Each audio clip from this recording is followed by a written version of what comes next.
Hey, good morning, everybody. It is Friday, May 12th.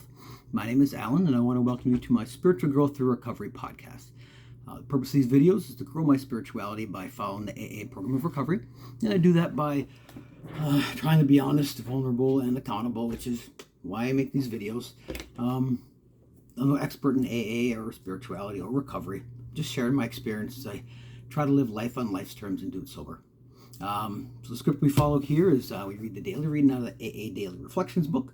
There's a link in the description if you'd like to follow along. And I'll just share my take on what I took from the reading and any other topic that's whirling through my head. So, all right, well, let's just get busy here. So, all right, for today, the topic's going to be the past is over and discuss being in the present moment. All right, cool. May 12th. The past is over. AA experience has taught us we cannot live alone without our pressing problems and the character defects which cause or aggravate them. If step 4 has revealed in stark relief those experiences we'd rather not remember, then the need to quit living by ourselves with those tormenting ghosts of yesterday gets more urgent than ever. We have to talk to someone about them. 12 Steps and 12 Traditions, page 55. Whatever is done is over. It cannot be changed. But my attitude about it can be changed through talking with those who have gone before and with sponsors. I can wish the past never was, but if I change my actions in regard to what I have done, my attitude will change. I won't have to wish the past away. I can change my feelings and attitudes, but only through my actions and the help of my fellow alcoholics. All right. Moving past the past, how it haunts us, right? I guess I'm pretty decent about moving on from the past as long as it's not a past that keeps repeating. That gets a little more difficult. But all right, so I guess my take from the reading where it talks about we cannot live alone with our pressing problems, and then those character defects, But it's like I feel like we've lived, breathed, nurtured. We've loved those, all that stuff, because it gave us a world that we at least understood and we had some type of comfort with, even though it was horrible, right? But ultimately, yeah, if we want to get rid of those things, we can't live alone with those things. We got to talk about them. So we have to talk about them. Even if we don't want to remember them, we just want to stuff them in a box. They'll always manifest themselves in some way. We cannot do this alone. All right. But on this journey, we can realize we're not the only ones that feel this way, or certain ways, and that's pretty enlightening, from a heavy standpoint. And I've noticed with me, when I share my insanity, my fears, frustrations, whatever, they lose their power. It's like they're gone. So that's a big thing for me, just getting that stuff out. At least get it out to somebody, right? Part where it says, whatever is done is over. It cannot be changed. I remember hearing at a meeting early on, I'm 1 foot in yesterday and 1 foot in tomorrow, and I'm pissing all over today. And that's going to kind of segue into the idea of being in the present moment. If I'm always in the past with regret and in the future with fear, I'm missing this present moment all the time. Then it talks about how our attitude can be changed by our actions. And that's a beautiful gift of the program. It's a solution. We don't just have to sit with that stuff. There are tools here that we can use to move past that stuff. And that's a pretty neat deal. I can change my feelings and attitudes, but only through my actions and the help of my fellow alcoholics. Can't do it alone, and it's up to my actions, not always motivated by how we feel, because where did that get us, right? All right, so that's that topic. I wanted to get to the idea of present moment.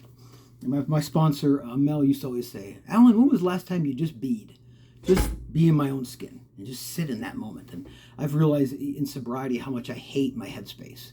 Again, I'm still always moving because I just don't want to be in the moment. And so when I was in Yosemite last summer, I wrote a big blog, a personal journey blog about it. And there's a link in the description, almost exactly a year ago. And it's about the present moment and how, to me, true living is living in the present moment as often as possible. So, all right. So I guess the first thing is I want to say a quote. So this is from a Persian astronomer called Omar Khayyam. You may have heard this. So, the moving finger writes, and having writ, it moves on. Nor all thy piety nor wit can lure it back to cancel half a line, nor all thy tears wash out a word of it. All we have is the present moment. So it's like I said, as you're writing, it moves on. You can't, I guess you could erase. We have erasers now, right? But time continues to move. 5 seconds ago, 10 years ago, that's in the past. Anytime we spend back there, maybe there's some value in being back, but living back there's no value in that. So when it talks about piety and witnesses, no spiritual or intellect will allow us to rewrite our history. It's done. It's gone. So I like that quote. There are many things in our past that were out of our control, and some were in our control. Either way, it's in the past, right? So there's nothing we can do about it. It does us no good to carry the guilt or play the what-if game. This is no good at all. What we can control is staying in the present moment as much as possible. Immerse ourselves in the present moment. All we get is now. It's just this ever-changing present moment. So how do we get in that present moment? For me, it's almost like a mental stepping back and go, where am I at? How am I feeling? What's happening around me right now? How am I, it's just coming back to it as often as possible and just observe. And then from that point, I can see gratitude and growth and that kind of things. I believe that true living is being in the present moment. It's reaching and staying in the present moment as much as possible. Most of the time I spend in the past or in the future is a waste of time. It's like living in a fantasy we can't control.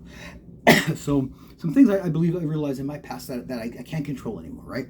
I can't control if I'm getting old and I'm not in good a shape as I used to be. I can't control how I raise my children. I can't control how my parents raised me, even though I still have resentments over that. I can't change all my relapses, all the drugs I've used. I can't change anything, 20 years ago or 2 seconds ago. So just stop, become aware of my surroundings, how I feel, and just kind of observe mentally and internally and externally. So I don't know, that's just kind of my thoughts on those two topics. So anyway, I just want to encourage you to take a moment to step back and just evaluate yourself. Look at your surroundings. Look at the walls. Look at the, look at all the material possessions you have or relationships you have, and are you one that's never enough, or are you one that can see the beauty and the gratitude of what you have? I'm kind of more not enough kind of guy, but that's just me. So anyway, I hope you have a wonderful weekend. It's been a good week. Back on Monday. With that, peace out.